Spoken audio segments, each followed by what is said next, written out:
మీ car కి best ceramic coating premier care Apexer car detailing studio for contact.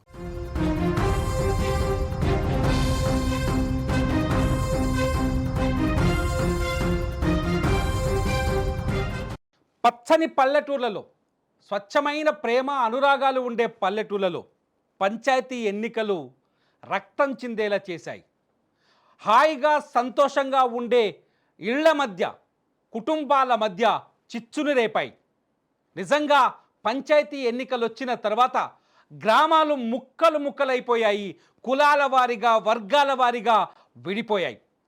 ఎప్పటి నుంచో ఎంతో ప్రేమతో సంతోషంతో అభిమానంతో ఉండే గ్రామాలు ఎన్నికల తర్వాత పగలు ప్రతీకారాలతో రగిలిపోయాయి. ఎందుకు ఇంత ఆవేశపూరితమైన మాటలు నేను చెప్తున్నాను అంటే, నేను మీకు ఒక దృశ్యం చూపించబోతున్నాను. ఆ దృశ్యం చూసిన తర్వాత కూడా గ్రామాలు ఎంతలా నాశనం అయ్యాయో ఈ ఎన్నికల ద్వారా, పంచాయతీ ఎన్నికల ద్వారా గ్రామాలు ఎంతలా విడిపోయాయో, మనుషులు ఎంతలా విడిపోయారో, ప్రతి పగలు ప్రతీకారాలు ఏ స్థాయిలో పెరిగిపోయాయో మీకు అర్థమవుతుంది. ఒక్కసారి ఆ వీడియో చూడండి. ఒక్కసారి ఆ వీడియో చూసిన తర్వాత చెప్తాను నేను.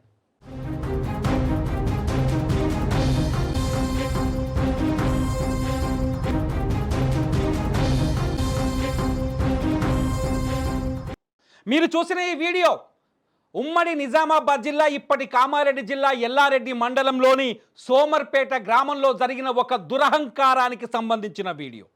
ఏం దురహంకారము అంటే, నిన్న జరిగిన గ్రామ పంచాయతీ ఎన్నికల్లో, రెండో విడతలో జరిగిన గ్రామ పంచాయతీ ఎన్నికల్లో ఓడిపోయిన సర్పంచ్ని, గెలిచిన సర్పంచ్ తమ్ముడు, ఓడిపోయిన సర్పంచ్ కుటుంబం పైన ట్రాక్టర్ని తీసుకొచ్చి ఎక్కించి వాళ్ళని చంపే ప్రయత్నం చేయడం.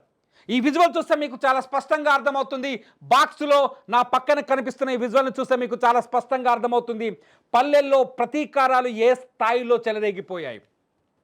ఈ ఊళ్ళో ఇద్దరు వ్యక్తులు, పాపయ్య అనే వ్యక్తి కాంగ్రెస్ పార్టీ నుంచి ఎన్నికల్లో పోటీ చేశాడు. ఆయన కాంగ్రెస్ పార్టీ అభ్యర్థిగా ప్రచారం చేసుకున్నాడు. నిజానికి గ్రామ పంచాయతీ ఎన్నికల్లో పార్టీల ఇన్వాల్వ్మెంట్ ఉండదు, కానీ పాపయ్య కాంగ్రెస్ పార్టీ సర్పంచ్ అభ్యర్థిగా ఉన్నారు. అక్కడ కట్ చేస్తే ఇదే పాపయ్యకు పోటీగా బీఆర్ఎస్ అభ్యర్థిగా బాలరాజ్ అనే వ్యక్తి ఎన్నికల బరిలో నిలబడ్డాడు. ఈ ఎన్నికల్లో బాలరాజ్ ఓడిపోయాడు, పాపయ్య విజయం సాధించాడు. అయితే ఎన్నికలకు ముందు ఊళ్ళో కొన్ని కీలకమైన పరిణామాలు జరుగుతాయి. అందరికీ తెలుసు, ఎవరికి వాళ్ళు గెలవడానికి ఎత్తుగడలు వేస్తుంటారు, డబ్బులు పంచుతుంటారు, లేదంటే భూమి పంచాయతీల్ని, గెట్టు పంచాయతీల్ని తీసుకొచ్చి ఎన్నికల్లో చూపించి వర్గాలుగా మనుషుల్ని విడదీస్తుంటారు.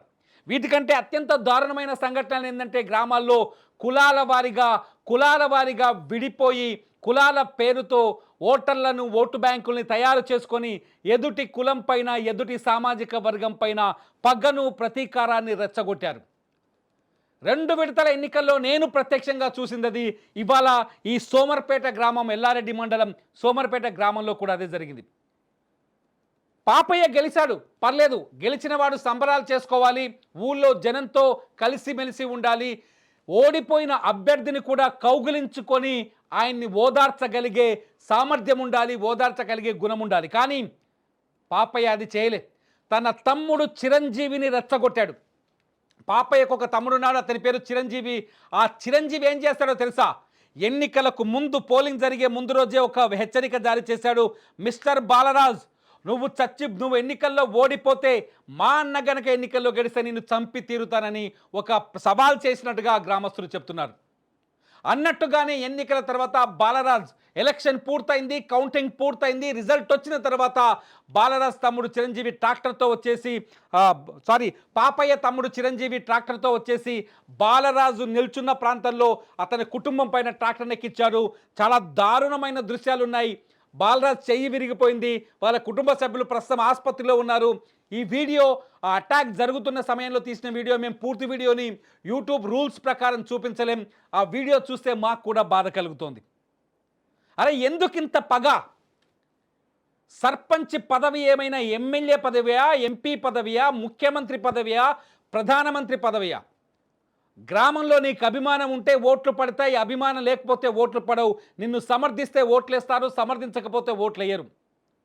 ఆ సర్పంచ్ పదవి కోసం నీ సొంతూరులో నీతో పాటు కలిసి జీవించే మనుషుల మధ్య ఎందుకు పగలు పెంచుకోవాలి?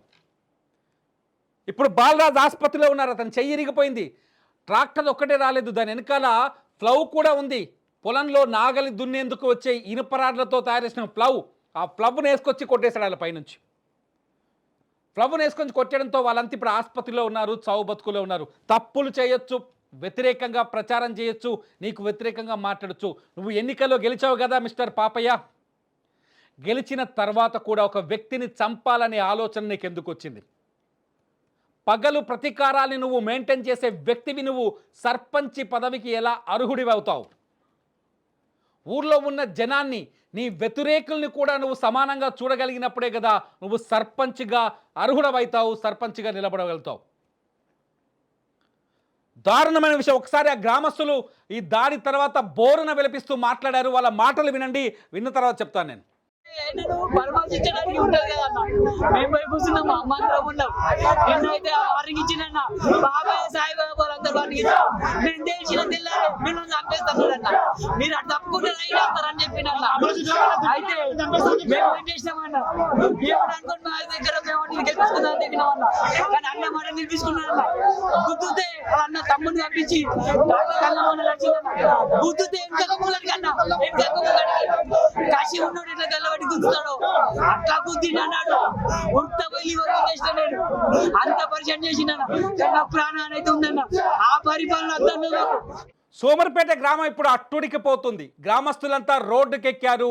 కొత్తగా ఎన్నికైన సర్పంచ్ పాపయ్యని ఎట్టి పరిస్థితుల్లో సర్పంచ్గా అంగీకరించేది లేదని, అతను క్రిమినల్ అని, అతని గెలుపుని రద్దు చేయాలంటూ నినాదాలు చేస్తున్నారు.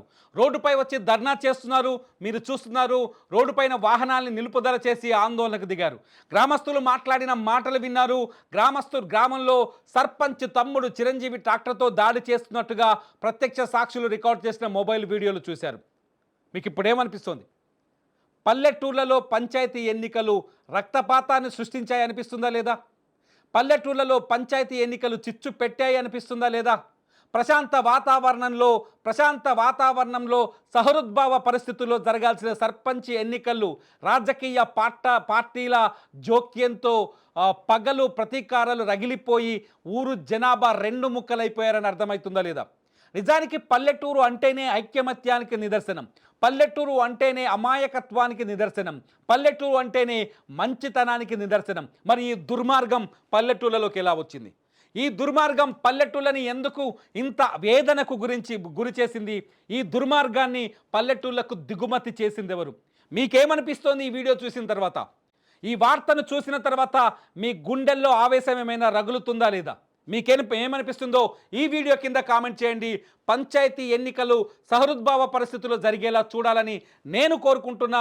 పోలీసులు తగిన భద్రతని, బందోబస్తును ఏర్పాటు చేయాలని నేను కోరుకుంటున్న ఒక జర్నలిస్ట్గా మీరేమనుకుంటున్నారో ఈ వీడియో కింద కామెంట్ చేయండి. చూస్తూనే ఉండండి సుమన్ టీవీ.